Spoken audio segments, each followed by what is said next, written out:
Hey everybody, in today's video we're going to be taking a look at Syd Bolton's video game collection, which is one of the largest personal video game collections I've ever seen. Now this video is shot in VR180, which essentially means that if you put on VR headsets right now, you'll be able to take a look in front of the camera in 180 degrees. It's actually pretty cool, and this way you'll be able to feel like you're actually there with us right now in Syd's place. So, ladies and gentlemen, enjoy.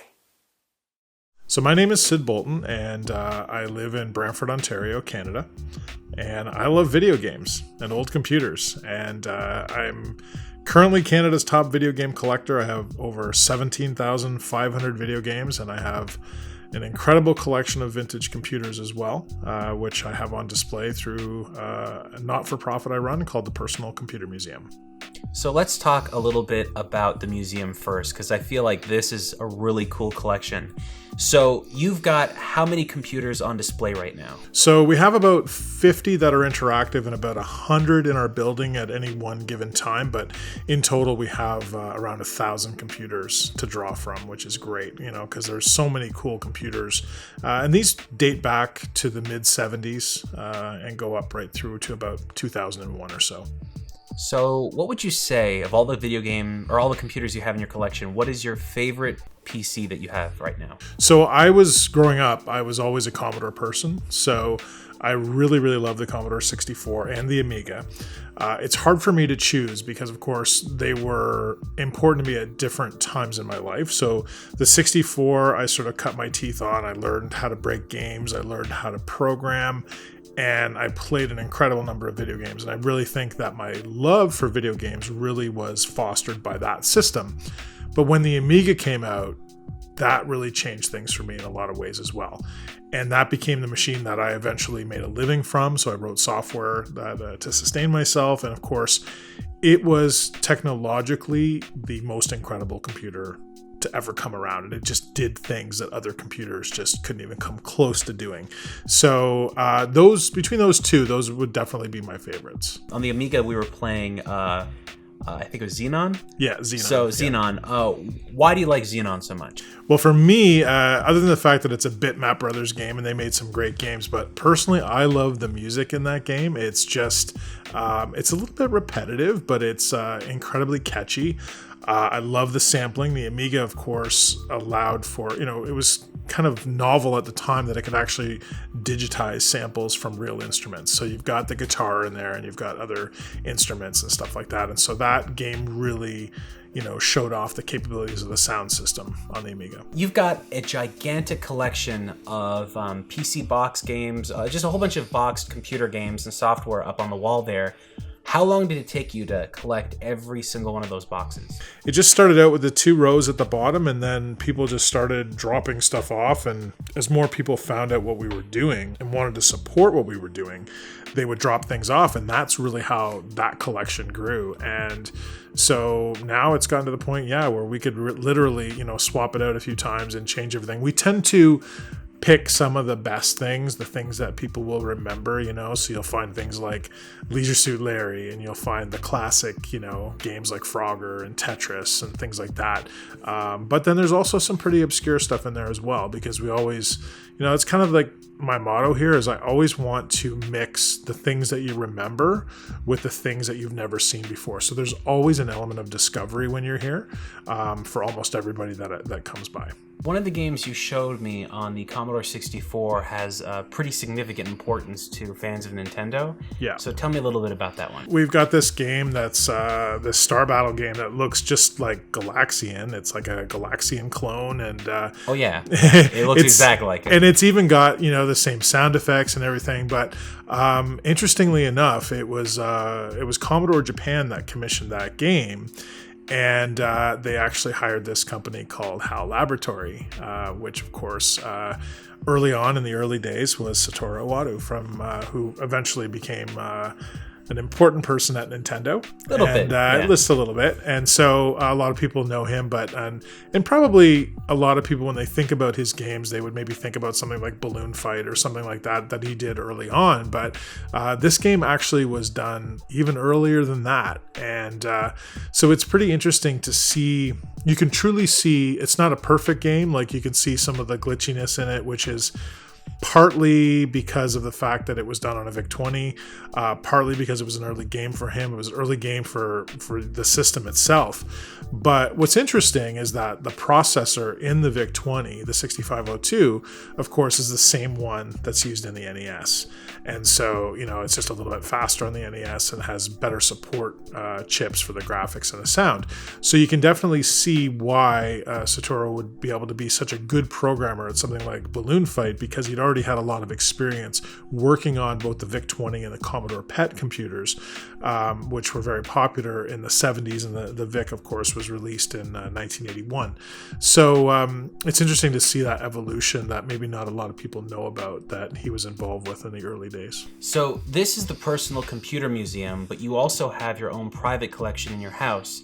So how long did it take you to collect everything? Or do you actually know how many games you have down there right now? Well, the console collection is around 11,000.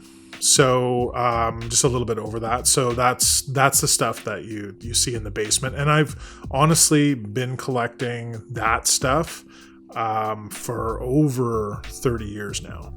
So it's not like it just happened overnight. I didn't just go out and buy the stuff and go crazy getting things. It's a lot of collecting over a lot of years. A majority of it I collected at times when games were affordable, not like today where some of them have just gone crazy in price. So that's how I was able to amass, so many complete collections. For example, and it may not seem like it's a big deal yet because it's not even that old, but I've got a complete original Xbox collection, and I think that's pretty cool because as we see, even in now the newer generations of gamers, maybe they grew up on the Xbox. So it's kind of funny, like that's nostalgia for them. Nostalgia for me is Pong and Atari 2600, but for some gamers now, the new generation, the Xbox is what they grew up on, or Xbox has been what they've had all along. So to have a complete collection there is great. And for me, I'm actually really excited that I have the entire 6th generation of video games. So by that, I mean the original Xbox, of course, the PlayStation 2, sort of the granddaddy of the game systems, and certainly of that generation, the GameCube, and the Dreamcast. So having all of those collections and having completes is great because it actually represents an entire period of time, where you can say, like, you can kind of really get a good feel for what video games were like and just sort of how the market was, what the sort of the trends were, and that kind of stuff. So you can really get a good idea by looking at all those collections. Syd, what is your favorite video game of all time, if you had to pick one? Well, I really love Dragon's Lair from the arcade perspective. I cannot get enough of that game. May seem like it's just nothing but a bunch of QuickTime events, and I guess essentially it is. I mean, it was really the first game that sort of introduced the idea of the QuickTime event, but I love that game. It was a part of my childhood in 1983. It was the first video game in the arcade that cost 50 cents. But for me, it was also a game, I've got a really good memory, and this is a game where memorization and timing are critical. And so it was great because I could memorize the moves in that game and just wow everybody around me. So, and I know this is kind of bad to say, but I've sort of come to realize this is one of the things that I liked about the game, was the fact that I could walk into an arcade with an audience and suddenly people thought I was a god, because like, how can you do that? How can you get past that game and so, get so far in the game? And I got to the point where I could beat the game with one man, no problem. I would actually purposely die at the end, not do the last move, redo the Dragon's Lair sequence, get to the very end, die, and then on my third and final man, I would finally finish the game. And then I got to the point where I'd seen the ending so many times, I would walk away and let other people watch the ending, right directly as if they had done it. And there's a certain power in that. And I know that sounds a little strange, but I come to realize later that I think one of the reasons why I like the game so much. But also, it actually fostered a love for me of things like medieval things. Like I love dragons and I love horses and knights and all that kind of stuff, and castles. And I think that I love those things because of the game. I really do. I don't know why. There's no other logical reason why I like those things so much. it was a very, very important game to me in my childhood, and it still is today. So overall, your collection, everything you have in the personal computer museum and everything you have in the house, what do you think the value of all that is? At the end of the day, honestly, it's priceless. I mean, it's history, it's my childhood, and it's the childhood of many, many other people that come to visit here. And to me, you can't put a price on that, because what I love is I love people coming here, sharing their stories, how, whatever their Dragon's Lair was, or whatever game it was that they loved.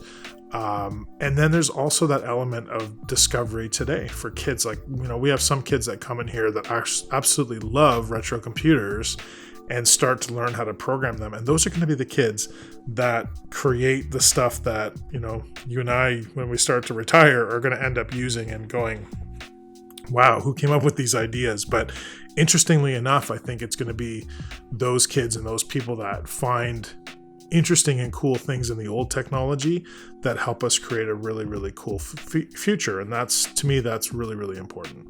Well, thank you so much, Syd, and thanks for showing us your whole collection. You're welcome. Thanks for being here.